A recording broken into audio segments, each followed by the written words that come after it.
십자가의 도가 멸망하는 자들에게는 미련한 것이요 구원을 받는 우리에게는 하나님의 능력이라. 기록된 바 내가 지혜 있는 자들의 지혜를 멸하고 총명한 자들의 총명을 패하리라 하였으니, 지혜 있는 자가 어디 있느냐?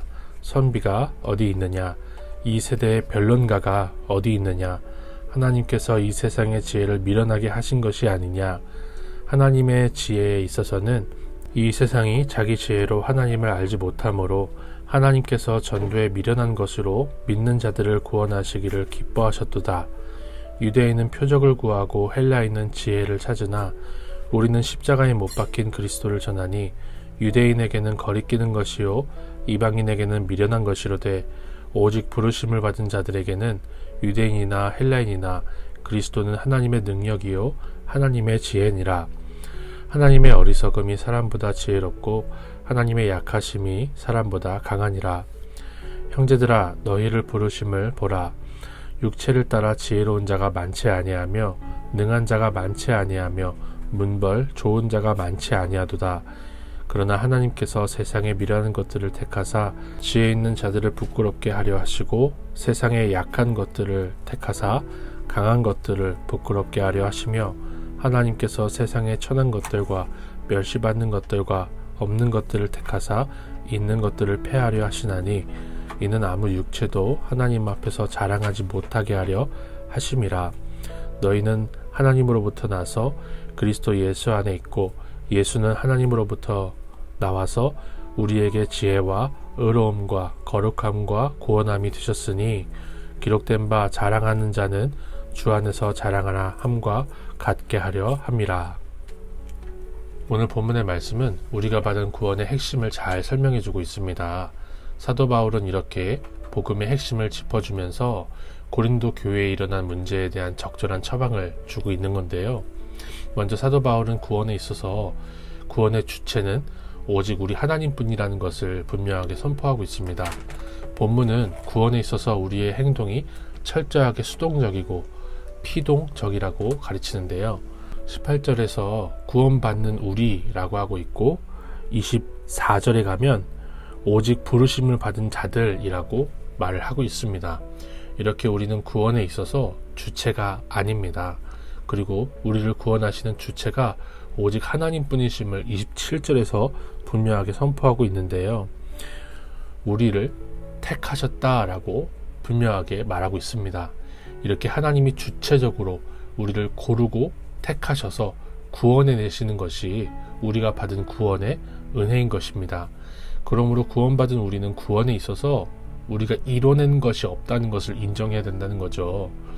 저는 제가 좋지 않은 환경에서 자랐기 때문에 하나님을 조금 더 빨리 남들보다 깊이 만날 수 있었다라고 생각했어요. 주님께서 가난한 자들이 복이 있다라고 말씀하신 것처럼 제가 너무나 어려운 환경 가운데 있었기 때문에 주님을 만나는 복을 누렸다라고 그렇게만 생각을 했어요. 그러나 본문의 말씀을 묵상하면서 분명하게 고백하며 깨달은 것이 있습니다. 제게 그렇게 은혜를 받을 만한 자격이나 조건이, 환경이 있어서가 아니라 주님이 저에게 주셨기 때문에 받은 것이라는 것을 고백하며 믿습니다. 오직 주님의 은혜입니다. 자랑할 것이 없다는 것을 고백하며 나아갑니다. 두 번째로, 그리스도의 십자가는 모든 민족, 모든 위치의 사람들에게 동일하게 유일한 구원의 방법이라는 것을 생각해 볼 수 있었는데요. 24절에서 사도 바울은 유대인이나 헬라인이나 그리스도는 하나님의 유일한 능력이다, 구원의 능력이다 라고 분명하게 선포하기 때문에 그렇습니다. 당시의 유대인들과 이방인들은요, 그 민족뿐만 아니라 사상과 가치관에 있어서 너무나 많은 차이가 있었어요. 심지어 복음에 대해서 반대하는 이유도 각기 달랐습니다. 유대인은 표적을, 헬라인은 지혜를 구한다고 하죠.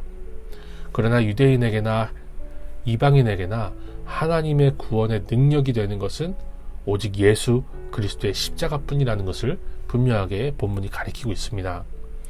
지금도 유대인과 이방인의 차이처럼 우리 사회에서 선명하게 사람들을 나누는 기준들이 있어요. 부자와 가난한 사람, 우파와 좌파, 페미니즘, 같이 우리 사회도 선명하게 사람이 나뉘는 기준들이 다 있습니다. 그런데 어느 시대, 어느 부류에 있든지 십자가를 붙들지 않으면 구원이 없습니다. 그러므로 우리는 남녀노소, 지위, 고하를 막론하고 십자가를 모르는 모든 사람들이 우리의 전도의 대상이라는 것을 생각해 보아야 합니다. 나와 가진 것이나 지식적으로 볼 때 더 많이 가지고 있고 더 많이 알고 있으며 인격적으로도 고상해 보이더라도 십자가가 필요 없는 사람은 전혀 없습니다. 이제 곧 명절이 다가오는데요. 우리 가족 가운데 아직도 그리스도의 십자가를 알지 못하는 사람들에게 우리가 복음을 전할 수 있는 귀한 기회가 되기를 소망합니다. 또 하나님은 미련한 방식으로 세상에서 미련한 우리를 구원하셨습니다. 그러므로 우리의 자랑은 우리의 미련함, 우리의 약함, 우리의 부족함이라고 할 수 있죠. 내가 얼마나 미련하고 약한 사람인지를 드러내며 주님의 은혜를 고백하게 하기 위해서 주님은 이 세상에서 미련하고 약하고 부족한 우리를 구원하셨다라고 26절에서 31절까지가 분명하게 선포하고 있어요. 그러므로 주님 안에서 내 수치를 드러내는 것이 주님 안에서 해야 할 우리의 자랑이라는 것을 생각해 볼 수 있었습니다. 이것이 우리 교회 공동체의 고백이 되기를 소망합니다. 제가 주님을 인격적으로 만나서 신앙생활을 하면서 이 부분에 있어서 가장 놀라웠던 점이 있었는데요. 교회 안에서 본문의 말씀처럼 나의 미련함과 나의 약함을 자랑하면 안 된다는 것이었어요. 성경에서는 분명히 주님 안에서 자랑하라 라고 성령께서 말씀하셨는데 막상 교회 안에서 나의 죄를 고백하고 나의 부족함을 드러내면 그것이 나의 약점이 되어서 약점 잡히는 경험을 많이 했습니다. 그래서 많은 분들이 이혼이나 부도와 같이 객관적인 고난을 만나면 교회부터 떠나가 버리시더라고요.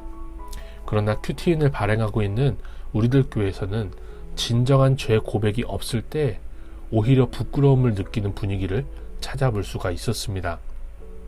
우리가 매일 읽게 되어 있는 묵상 간증에는요, 누구나 숨기고 싶은 자신의 부족함이 너무나 적나라하게 드러납니다.